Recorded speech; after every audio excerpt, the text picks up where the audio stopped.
welcome to Leggy's Reviews. Today I'm going to be reviewing Buried. Here's the, here it is on Blu-ray. I'd say it was alright. I'm going to start by saying that, just so you guys don't get too bored, me going right into it. The first thing that really caught my eye was the box art, I gotta say. You know, pretty much you have that sort of text that's really cool. Really, there's nothing interesting about the picture itself. It's more the placement of everything that really caught my eye, the simplicity of the design. Also, there was a lot of really cool advertising surrounding the movie when it first came out. I never got a chance to see it in theaters. So I just picked it up recently, actually, on Blu-ray with the DVD combo pack. It was $15 at Walmart. Not too bad of a deal. So let's jump right into it. In terms of story, you don't really have much of a story going on here. You pretty much just got Ryan Reynolds in a box. So it's nothing extremely impressive. I mean, it's very thin storyline. It's nothing to write home about. That's for sure. So, in terms of the acting, I'd have to say that Ryan Reynolds is pretty amazing at it. You know, he sells the fact that he's in a box for the entire movie. Now that's just me generalizing. I don't want to give anything away. This is a spoiler-free review. In terms of the acting, like I said, Ryan Reynolds pretty much sells it. There's no other actors in this movie besides, voices and whatnot. He's pretty much buried in a box with a cell phone, a lighter,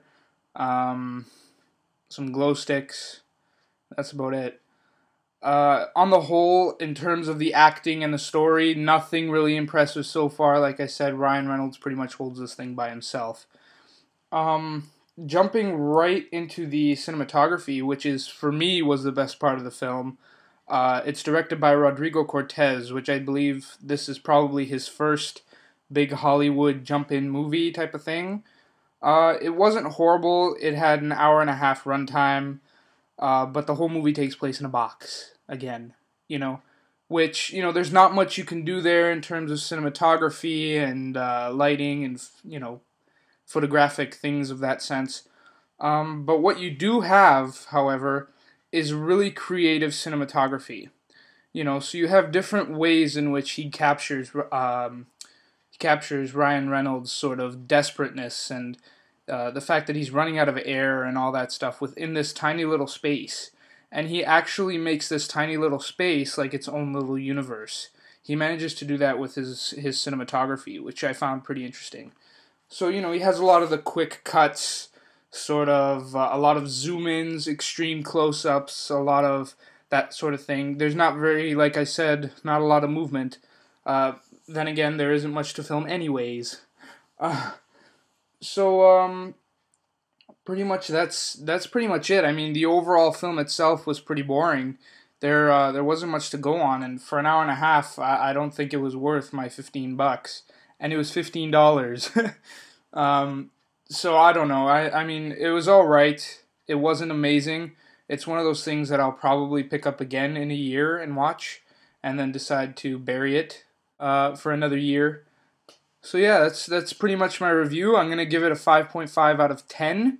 If I had to say go buy it, I would wait until it's in the $5 bin. Alright, thanks for joining me here on Leggy's Reviews, and I'll see you guys next time.